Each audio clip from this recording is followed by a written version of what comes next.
आप सभी ने सबको सुना। अब मैं संदीप गांधी जी को आवाज़ देता हूँ। द हुनरबाज के फाउंडर हैं और बहुत ही अच्छे लिखते हैं, बहुत ही अच्छा लिखते हैं और अच्छी उनकी जो भी गज़लें हैं, उनके कहने का जो लहजा है, जो अंदाज है, बड़ा ही खूबसूरत है, बड़ा ही प्यारा है, बड़ा अच्छा माहौल बना देते हैं। और मैं उनको बुलाना चाहूँगा कि आए, मंच पे आए और कुछ अपनी गज़ल पेश करें। और ये हिंदी साहित्य की सेवा में लगे हुए हैं, हिंदी साहित्य को आगे बढ़ाने का प्रयास कर रहे हैं। और आप सभी से निवेदन करूंगा कि थोड़ा सहयोग करते रहें। और मैं उनको बुलाना चाहूँगा, आप उनके लिए ताली, जोरदार तालियां बजाएं। संदीप गांधी माइक पर।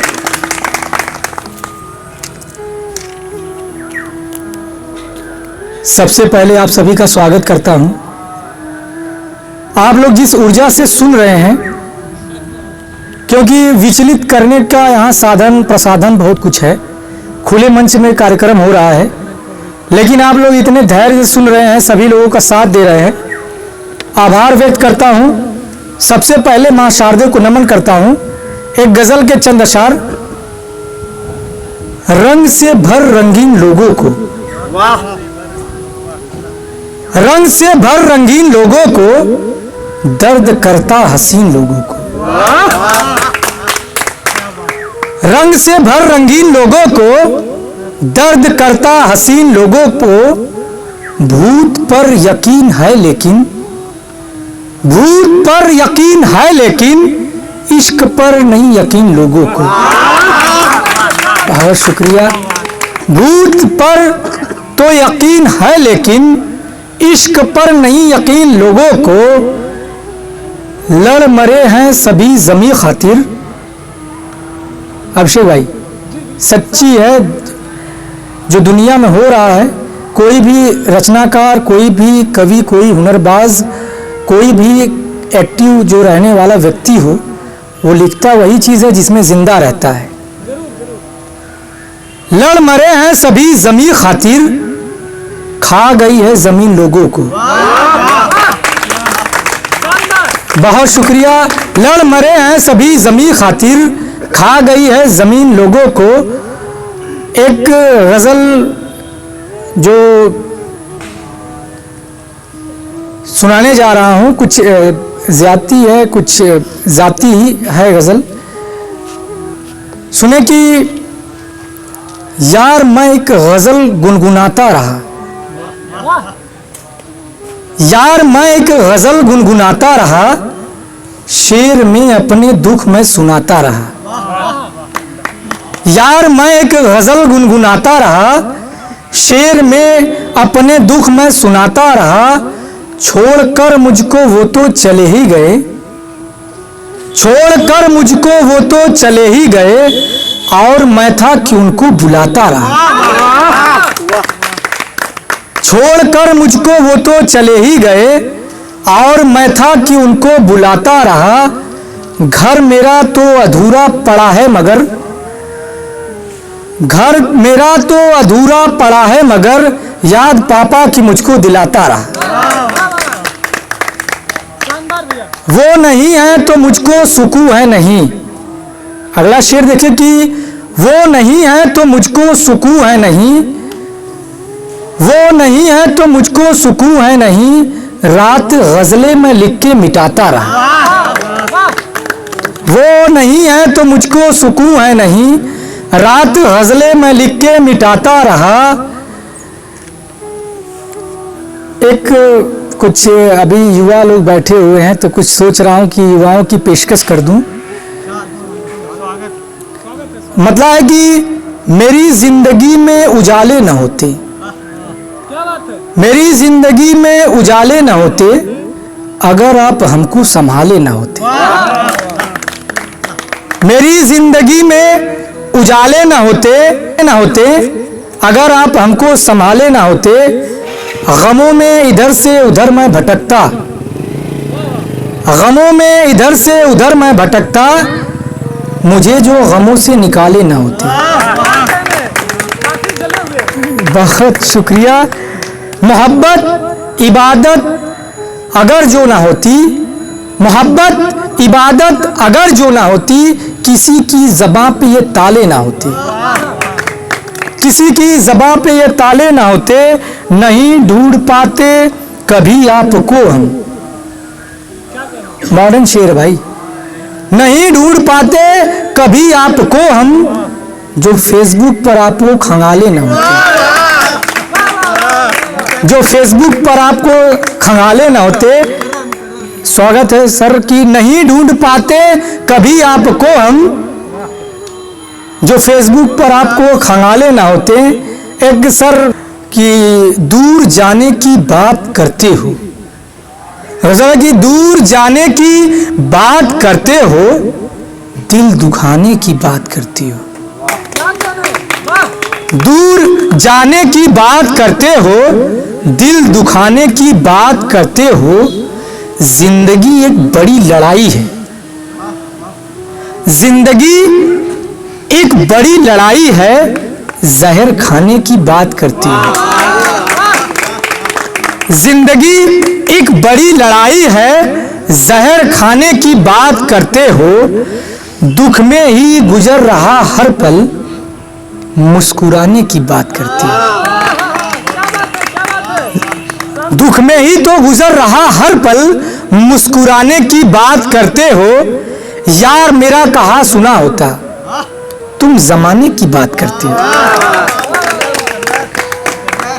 खुद को खुद ही तबाह करके क्यों घर जलाने की बात करते हो। खुद को खुद ही तबाह करके क्यों घर जलाने की बात करते हो। एक गजल आखिर में पेश करना चाहता हूं भाई। सर जो है हमारे टीके सर की एक ख्वाहिश है कि मैं वो गुजारिश करूं कि नहीं हो जिसे जिंदगी से मोहब्बत। पेश करता हूं सर कि नहीं हो जिसे जिंदगी से मोहब्बत, नहीं हो जिसे जिंदगी से मोहब्बत, करेगा वो कैसे किसी से मोहब्बत। इस शेर का मतलब समझिए, जो व्यक्ति अपने आप से प्यार नहीं कर सकता, जिसे खुद से मोहब्बत नहीं होगी, वो दुनिया में किसी भी व्यक्ति से मोहब्बत कर ही नहीं सकता। अगर वो आपसे कह दे भाई कि मैं आपसे प्रेम करता हूं, निरर्थक है, सार्थक है ही नहीं। नहीं हो जिसे जिंदगी से मोहब्बत, करेगा वो कैसे किसी से मोहब्बत। मेरी तो यही बस दुआ है खुदा से, मेरी तो यही बस दुआ है खुदा से, करे आदमी आदमी से मोहब्बत। करे आदमी आदमी से मोहब्बत, दुआ अगर नहीं तो मेरी बद्दुआ है, दुआ अगर नहीं तो मेरी बद्दुआ है। नई नस्ल को हो आशिकी से मोहब्बत। ये झगड़े लड़ाई कहीं भी नहीं हो, ये झगड़े लड़ाई कहीं भी नहीं हो, सभी को हो बस बंदगी से मोहब्बत। जो मैं गजल सुनाने जा रहा था उसका मतलब है कि लोग होंगे हजार दुनिया में, लोग होंगे हजार दुनिया में, कौन तुझसा है यार दुनिया में। लोग होंगे हजार दुनिया में, कौन तुझसा है यार दुनिया में। सच कहूं तो बड़ी ही मुश्किल है, सच कहूं तो बड़ी ही मुश्किल है, जिंदगी भर का प्यार दुनिया में। सही बात है कि नहीं। सच कहूं तो बड़ी ही मुश्किल है, जिंदगी भर का प्यार दुनिया में। प्यार की जो जबान ना समझी, अजय सर आप निगाहों में रहिए, आप मेरे लिए समझिए वही है ना, आप चरागे निशान हैं। जब तक आपकी निगाहें हमारी निगाहों से टकराती रहेगी, एक ऊर्जा शक्ति का जो प्रचार संचार होता रहेगा। प्यार की जो जबान ना समझे, वो है असली गंवार दुनिया में। लड़ मांगता भी खुदा से तो क्या मांगता,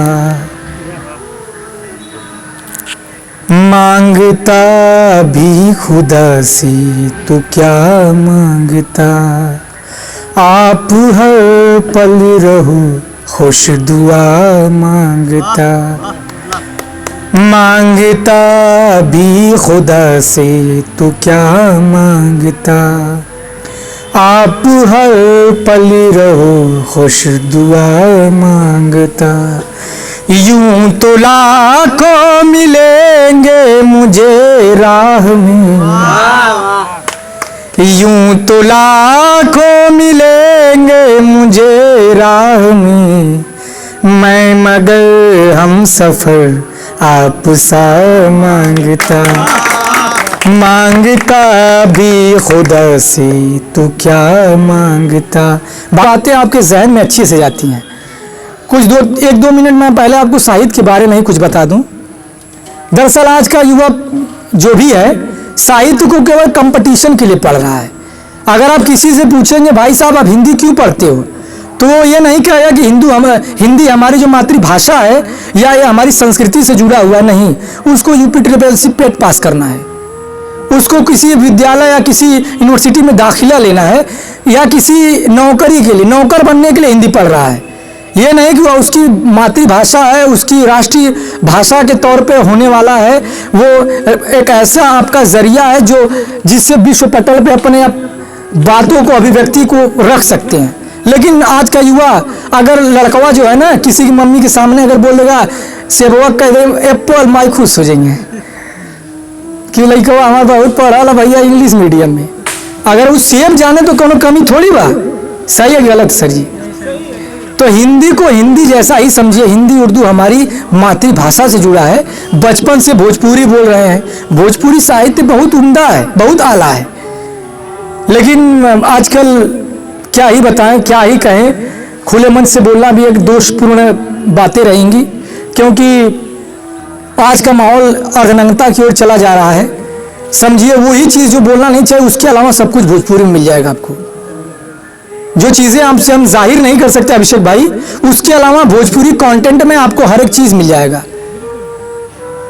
इतना रद्दा, मतलब क्या कहते हैं, इतनी रद्दी क्वालिटी है भाषा हमारी जो भोजपुरी है। इसमें हर संस्कार के लिए गीत बना हुआ है, जन्म से लेकर मृत्यु तक, जेठ से लेकर भादो तक, सावन से लेकर आषाढ़ तक, हर समय, हर उल्लास, हर क्षण, बोनी से लेकर कटनी तक गीत बनल बा। लेकिन भोजपुरी में गाना इतनी रद्दी साहित्य बनल बा कि का बोली। लोग केवल साहित्य पढ़ इसलिए रहे क्योंकि उनको पास होना है, लेकिन चाइना के लोग चाइनीज पढ़ते हैं क्योंकि उनकी भाषा है। जापान के लोग जापानी पढ़ रहे हैं क्योंकि उनकी भाषा है। हम लोग दूसरे देश जो थूक के चले उसे चाटे चल रहे हैं। हम तो बीए इंग्लिश है भाई, लेकिन लिखते तो हिंदी उर्दू में है। हमसे हमारे सर पूछने लगे यार कि यार आप तो इंग्लिश बीए से हैं, बीए इंग्लिश है, लेकिन आप मतलब इंटर अलग सब्जेक्ट, फिर बीए आप इंग्लिश से हैं, तो लिखने का शौक आखिर ये हिंदी उर्दू में कैसे आया? मैं कहा कि कबीरदास नहीं पढ़े थे, सूरदास नहीं पढ़े थे। ये तो आत्मा के सौंदर्य का शब्द रूप है काव्य। माना होना भाग्य है, कवि होना सौभाग्य। जो चीज़ें आप कहीं भी देख रहे हैं, कोई अखबार पढ़ रहे हैं या कोई यूट्यूब वीडियो देख रहे हैं या पिक्चर देख रहे हैं, सिनेमा घर में देख रहे हैं, किसी भी माध्यम में आप कुछ भी सुन देख रहे हैं, कोई आइडिया आपके सामने घटित हो रहा है, उसके पीछे किसी कलमकार का ही हाथ है। जो भी डायलॉग बोले अमिताभ बच्चन अपने कुछ नहीं बोले हैं, किसी कलम ने उसको बुलवाया है। किसी भी एक्टर ने या किसी गीतकार ने कोई गीत गा दिया, कोई गायक ने कोई गायकी कर दी, तो उसके पीछे किसी गीतकार या किसी कलमकार, किसी गाने लिखने वाले लेखक का हाथ है। ऐसा नहीं है वो खुद ब खुद वो बना चला आया। तो हर एक सीन के पीछे जो सीन होता है ना, वो हम जैसे आप जैसे लोगों का है। तो सभी लोगों को यार कहते हैं ना कि आपको हम गवाना चाहें तो आप कैसे भी, ये नहीं है कि हम लता मंगेशकर जैसा गा लेंगे, लेकिन कुछ भी गा सकते हैं। लेकिन आपसे हम कुछ भी लिखवा नहीं सकती, क्योंकि वही लिख सकता है जो व्यक्ति जिसके अंदर हुनर हो, दैवी शक्ति हो, सामर्थ्य हो, मां शारदे की कृपा हो, तो वही व्यक्ति लिख सकता है। अभी तक तो काफ़ी मुझे लग रहा है आजमगढ़ में बहुत सारी साहित्यिक कार्यक्रम किए गए, आजमगढ़ में हुआ बहुत है, लेकिन ऐसे खुले तौर पे होना, सर हमारे अजय सर हैं, उन्होंने कहा कि यार बहुत अच्छा पावन भूमि है चंद्रमा मंडली ऋषि आश्रम, तो क्यों ना यार कम से कम कुछ नहीं हम ही लोग चले गए। 2-3 दिन पहले कार्यक्रम थोड़ा बड़ा होने वाला था, लेकिन बारिशें होने लगी, उसकी वजह से कार्यक्रम बहुत छोटा करना पड़ा। मैं जो बता रहा था हिंदी भाषा या अपनी भाषा का कदर है, उसकी सम्मान बढ़ाना। अभी आजकल लोग इंस्टाग्राम पे देखिए या कुछ भी देखिए आप, भरा पड़ा हुआ है रद्दी है। क्योंकि मैं बोला ना अभी कुछ देर पहले आपसे कि लोग केवल साहित्य इसीलिए पढ़ रहे हैं क्योंकि उनको नौकरी करना है। साहित्य क्योंकि उनको सिलेबस में मोदी जी ने शुक्रगुजार है हम लोग कि मोदी जी ने हिंदी को कंपलसरी कर दिया। इसी बहाने कम से कम लोग हिंदी पढ़ रहे हैं, नहीं तो अगर शायद अगर ऐसा कंपलसरी नहीं हुआ होता तो हिंदी को लोग भूल ही गए होते। सही बात है या गलत? लोग हिंदी इसीलिए पढ़ रहे हैं क्योंकि उनको लेखपाल की भर्ती में पढ़ना है। हिंदी को ऐसे नहीं लीजिए, हमारी भाषा भाई सिलेबस के अलावा भी बहुत कुछ है। कवि कुलगुरु हमारे हैं तुलसीदास, वो भी एक कवि थे। झोपड़ी में बैठ के उन्होंने एक रचना लिखी रामचरितमानस। रचना इतना विशाल हुई, इतनी धार्मिक हुई कि आज लोग उसको पढ़ने से पहले भी उनका चरण स्पर्श करते हैं और पढ़ने के बाद भी चरण स्पर्श करते हैं। यह है एक कवि का, एक लेखनी का, एक जनमानस जो एक आम इंसान चल के इतनी तरक्की पाया। तो हिंदी को हिंदी नहीं समझिए, उसको अपनी भाषा समझिए। और हिंदी और उर्दू एक ही सिक्के के दो पहलू हैं। एक माँ एक दूसरी मौसी है। क्या अभिषेक भाई, क्या बात है, क्या बात है, बहुत खूब। चूंकि हमारा भारतवर्ष जो है अलौकिक है, इसमें अनेक धर्म जाति के लोग रहते हैं, अनेकता में भी एकता का संदेश देता है। पूरी दुनिया में आप जो भी ऋतु, भाषा, जो भी एटमॉस्फेयर, पहाड़, झील, आप सऊदी में रेत पाएंगे, हमारे राजस्थान में रेत है। स्विट्जरलैंड घूमने की ज़रूरत नहीं, कश्मीर हमारा स्विट्जरलैंड है। सही भाई? आप बीच घूमना चाहते हैं, मलेशिया घूमने जा रहे हैं, उससे अच्छा आप चले जाएं, गोवा भी बीच है। तो भाग्य से हम लोग भारतवासी हैं, ये तो हमारे लिए गर्व की बात है। यशवर्धन भाई, सही है गलत? अगर संभव हो, हमारे ही जिले से हैं राहुल सांकृत्यायन, बहुत कम शिक्षा लिए थे। शिक्षा जरूरी नहीं आप PhD कर लिए आप शिक्षित हैं, शिक्षा आपके खून में शामिल होनी चाहिए। कम पढ़े लिखे हों उस तो ये जरूरी नहीं कि आप फलाप आदमी हो। वो आजातो घुमक्कड़ महाशास्त्र लिख दिए। राहुल सांकृत्यायन के बारे में कौन ही नहीं जानता है। अयोध्या सिंह हरिऔध जब पहला महाकाव्य चुनना था हिंदी से तो हमारे ज़िले से चुन के गया। लेकिन हमारे ज़िले की दुर्भाग्य यही है कि लोग इस चीज़ को समझना कम समझते हैं। चूँकि अगर किसी नाच नौटंकी का कार्यक्रम करवा दिया जाए तो युवा जो सबसे पीछे बैठने वाले होते हैं ना, तो स्टेज के पहले चले आते हैं। सोचते हैं कुछ ऐसा दृश्य हमको कुछ ऐसे दृश्य का लोचन हो जाए कि उनकी आंखें रात भर उनकी गतिविधियां करती रहें। चूँकि मंचीय गोष्ठी का है, इसमें कुछ चीज़ें हाँ जो काम लिया जाता है तो वो चीज़ें सही है, लेकिन लोग आज मानेंगे नहीं। किसी को कुछ भी कहा जाए लोग अपनी ही वाली करेंगे। हम ही से बहुत लोग कहते हैं का लोगन करा लाई कुल, उनको अभी नहीं मालूम है। चूंकि उनको इस चीज़ की होता है ना, दो प्रकार के लोग होते हैं अनपढ़, एक होते हैं कुपढ़। अनपढ़ तो बेचारा वो पढ़ा ही नहीं है, कुपढ़ जो ज़्यादा पढ़ के भी अपने आप को बहुत पढ़ा लिखा समझते हैं। पढ़ना क्या है, पढ़ते क्या है। तो मैं